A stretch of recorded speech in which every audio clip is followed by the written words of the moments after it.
Hello, teacher! So, ngayon naman sa video na ito, pag-aaralan natin yung guidelines na nirelease ng DepEd regarding the implementation of RPMS in the new normal for this school year, 2020 to 2021.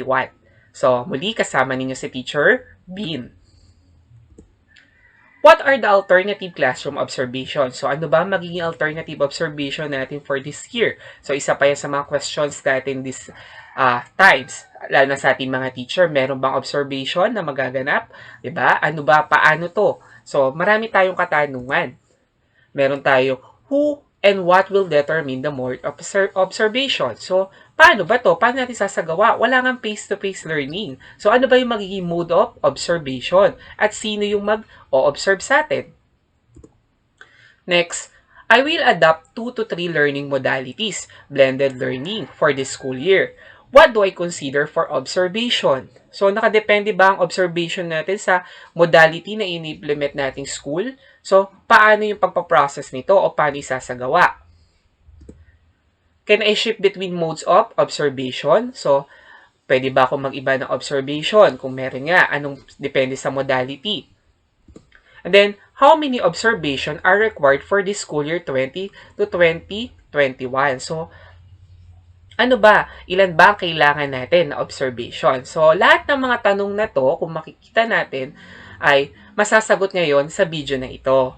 Dahil ngayon, naglabas na nga ang ating DepEd ng guidelines regarding the implementation of result-based performance and management system for this school year 2022-2021. This is under the Memorandum of DMPROD 2021 0010, signed by our Undersecretary for Planning and Human Resource and Organizational Development, si Jesus L.R. Mateo, with date on January 11, so 2021, na-sign na nga. So, ito yung ating magiging guidelines for this year. The context of this memo is about the objective para magkaroon ng redesign yung RPMS effectively to emerge the circumstances associated with our challenges brought nga ng ating pandemic. So, na-modify, nagkaroon ng mga changes sa mga tools, processes, and protocols na iba siya dahil nga iba yung ating situation for this year. So, kaya in-implement to. So, ngayon, ito yung titingnan natin. We have the RPMS cycle. So, ito yung pagkakasunod-sunod, yung timeline, yung activities, yung output, 'di ba? Kailan ba i-prepare, ano yung kailangan. Gumawa sa tayo ng cycle. Ito based pa rin sa memorandum. Una ay yung performance planning and commitment. It's about timeline niya sa January 2021, this month. Dapat nag-start na rin tayo about ang gagawin nating activity, discussion, and issuance of RPMS tools, yung mga COT, 'di ba? Yung mga MOBs, dapat maging aware na tayo doon, and self-assessment. And then yung forms na dapat i-prepare, yun nga yung planning, development plan sa IPCRF. And then yung output, sign the self-development plan based on SAT. So, ayan yun. Dapat natin ma-process this month. So, ito yung performance planning commitment, the first stage. The next stage is about performance, monitoring, and coaching. So, this is about a whole year round, pero pwede siyang mag-mid-year on March. Dapat nasa kalagitnaan na tayo nun. Then, yung activity natin, yung performance, monitoring, and coaching. Nagkakaroon ng observations. Then, yung forms, RPMS tools, IPCRF, SAT, and mid-year review form. Then, yung output nyo ay yung agreement based on PMCF, IPCRF, and yung portfolio na. It's on process na at this stage. Dapat nape-prepare na natin yan. Yung mga kailangan natin COTs and MOBs. The third stage is about performance review na and evaluation. So, ito na yung a week after graduation. Mga third week of June kasi, 2021 na. Hanggang June tayo for this school year. Then activity na. It's about yung evaluation na nga. I-evaluate na yung mga portfolio at yung meron ng rating at yung sign RPCRF nyo. May rate na siya. So, ito na yung stage 3 at that time, sa June. And the last stage is about Performance and Rewarding and Development Planning. Ito naman will happen on July 2021. Ways Forward and Development Planning na, final IPCRF, then outputs yung mga rewards, recognitions, and IPCRF. Diba? Sign na ng inyong mga principals, school heads, and supervisors. So, yan yung magiging stages. May timeline, may activity, at yung mga forms na kailangan. So, pwede kayo magkaroon ng copy nito.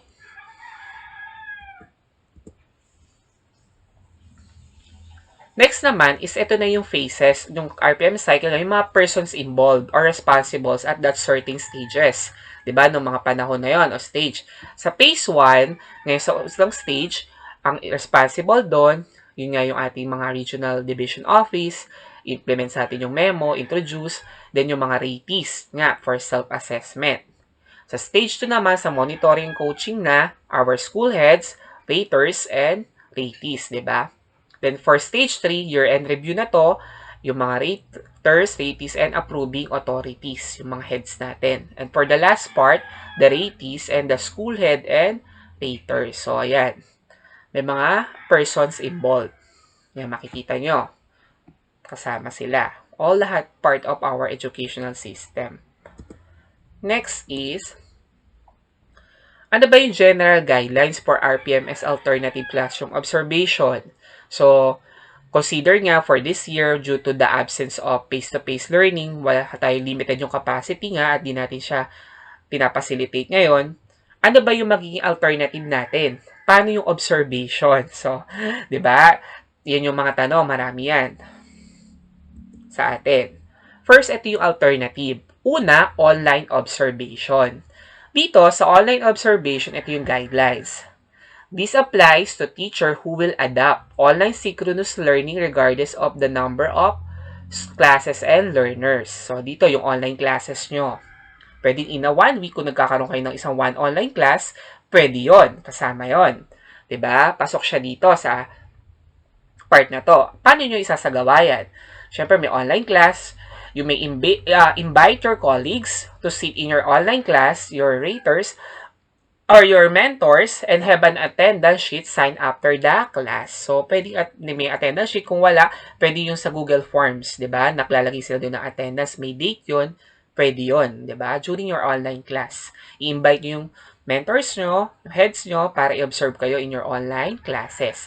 Pero kung mahina yung signal, pwede naman other time. Pwede yun, i-reschedule. Of course, kung may problem sa internet connections, given yun.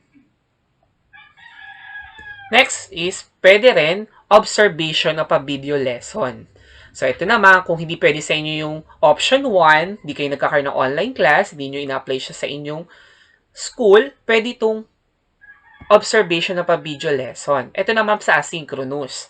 Magre-record kayo ng video using any devices, and then you will introduce it to your learners. And you will make sure na mapapanood nila yon. Diba? So, mapapanood nila. Kailangan, of course, tinuturo ninyo at based sa most essential learning competency. Halimbawa, for this week, ang topic nyo, rounding decimals, pwede kayo mag-video doon. Diba? Pwede nyo siyang isend through Google Drive or Google Classroom or any learning management system. Bibigyan nyo ng copy yung inyong colleagues, your mentors, or head, review nyo yon, and with the attendance sheet na pinanood nung mga students nyo, sign afterwards. Pwede nga yun through Google Forms. Observer must ensure that colleagues view the video lessons. Pwede rin kayo mag-add dyan yung mga evidence like yung mga pictures of your students while they're watching the video lesson. And next is for observation. Kung di pwede sa inyo yung option 1, option 2, di nga talaga ninyo ina-apply yun sa inyong school, di yun yung modality nyo, pwede yung observation of a demonstration teaching by a learning action cell.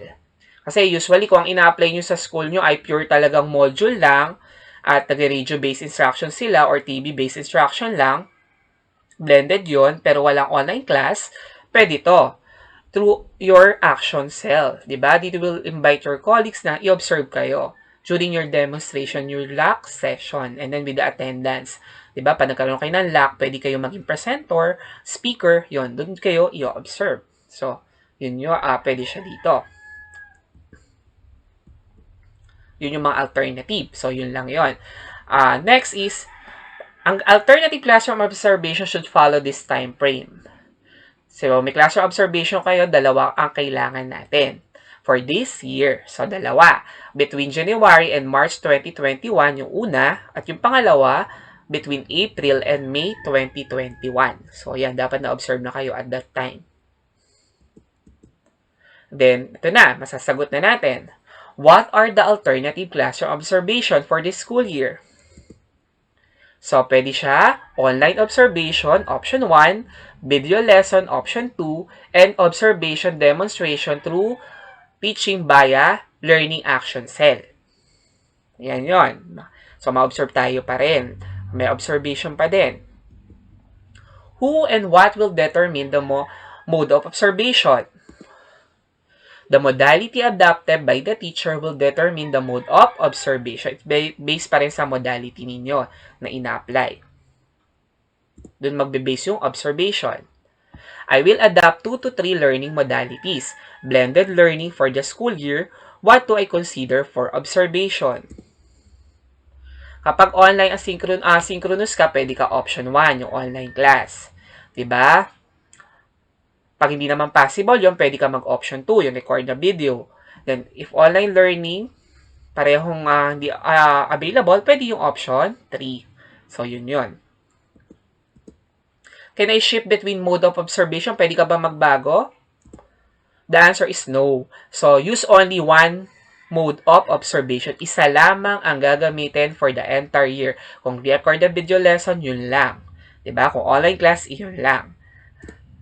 And last, how many observation are required? So, nasagot na natin yan kanina. The answer is 2. Only 2 observation are required. So, yan yung guidelines natin regarding our RPMS for this school year. Sa susunod naman na video, so kung may tanong kayo, type nyo lang sa comment section. Sa susunod naman na video, ituturo ko sa inyo yung ating RPMS tool. Ito, meron tayo dito, papakita ko sa inyo. Ayan, ano ba yung mga MOBs or means of verification na gagamitin natin. Yan, performance indicator. So, yan yung for teacher 1 to 3 and for master, meron din tayo dito for our master teachers from 1 to 4. So,